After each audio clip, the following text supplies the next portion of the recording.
Intermediate second year సత్య ప్రాశస్త్యం lesson practice bits ఈరోజు మనం చేద్దాం. ధర్మకామ సాధనం గౌరవకారణం సంతోషకరమైనవి అని ఎవరిని పేర్కొన్నాడంటే, భార్య వల్ల మనకు ధర్మకార్థ సమాధానం వస్తుంది, గౌరవం వస్తుంది, సంతోషం వస్తుంది. పురుషుండ భార్య ఎందు ప్రవేశించి గర్భమున పుత్రుడిని తాను ఉద్భవిల్లు అని ఎవరు పలికారంటే ఎర్రన. ఇక్కడ చూడండి, నన్నయ్య పలికింది, ఎర్రన పలికింది.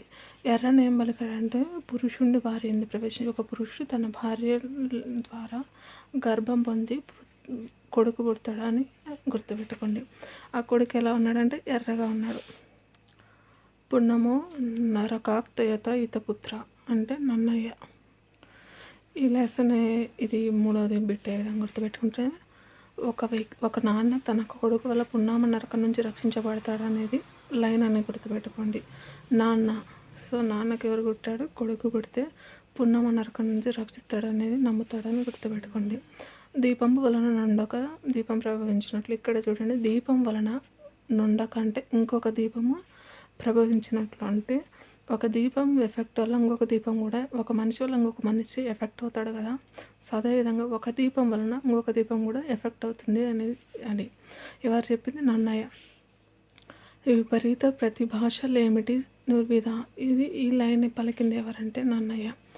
విపరీతంగా ప్రతిభాష అనేది స్టార్టింగ్ ఇంపార్టెంట్, అలా గుర్తుపెట్టుకోండి. నూత జతుల పూరితంగంబుల నూతలు నూరింటి కంటే సూనృత వ్రత. ఇక్కడ చూడండి, నూతుల నూరు సూనృత. ఇన్నిసార్లు నా వచ్చింది. సో ఎందుకు నా అనేది వచ్చిందంటే, ఎవరు పలికారంటే శకుంతల. ఇక్కడ ట్రిక్ అయితే ఏం లేదు. శకుంతల, నూత, జల. సో అలా ఏమైనా గుర్తుపెట్టుకోవాల్సిందే. కొన్ని ట్రిక్ అయితే యూజ్ చేయలేము. సో మీకు ఏమైనా ట్రిక్ ఉంటే నాకు కామెంట్ సెక్షన్లో కామెంట్ చేయండి, నేను అందరికి చెప్తాను. That would be easy for us. ఇక్కడ సూత శతంబు కంటి మేలు అనేది సూనృత వాక్యం అన్నది. ఇక్కడ పైలైన కిందలైన కొంచెం సిమిలర్గా ఉన్నాయి. ఇక్కడ చూడండి, సూనృత వ్రత అని వస్తే శకుంతలం వస్తుంది. శకుంతల అనేటమ్మ వ్రతం చేసుకుంది. ఏ వ్రతం? సూనృత వ్రతం అని గుర్తుపెట్టుకోండి. సూనృత వాక్యం అని వస్తే ఎవరు రాశారంటే నన్నయ్య చెప్పాడని గుర్తుపెట్టుకోండి. సర్వతీర్థాభి గమనంబున సర్వవేదం సమితంగా. ఇక్కడ అన్నిటిలో సర్వము సత్యము ఇలాంటివి వస్తే నన్నయ్య. నాన్న సర్వము మనకు, నాన్నే సత్యము, నాన్నే సర్వవేదం అని గుర్తుపెట్టుకోండి. విశ్వామిత్రుడు మేనకల సంతానం ఎవరు? శకుంతల. సో వీళ్ళ విశ్వామిత్రుడు మేనకలు కలిగిన ఏమంటారు కూతురు శకుంతల. ఈ శకుంతల అనేటామ ఏం పలికింది అనేది అంటే ఇంపార్టెంట్. ఇక్కడ స్థుల నూతుల సంథింగ్ ఉంది కదా, సూనృత వ్రతం చేసింది ఎవరు? శకుంతల. ఇక్కడ తడియ పుట్టినాడు తల్లిదండ్రులు చెవడబడితే. ఎవరైతే విశ్వామిత్రుడు మేనక ఉన్నారో వాళ్ళు పుట్టిన వెంటనే శకుంతలను బేబీని తీసుకోలేదని గుర్తుపెట్టుకోండి.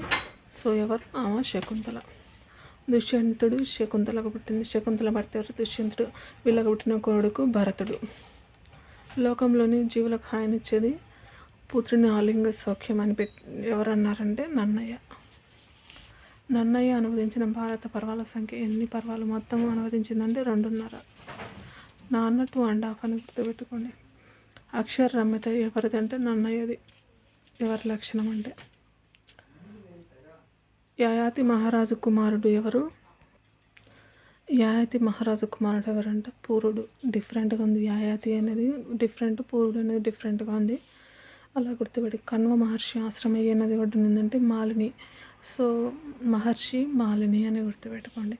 కణ్వ మహర్షి వంశం ఏంటిది? కశ్యప ప్రజాపతి.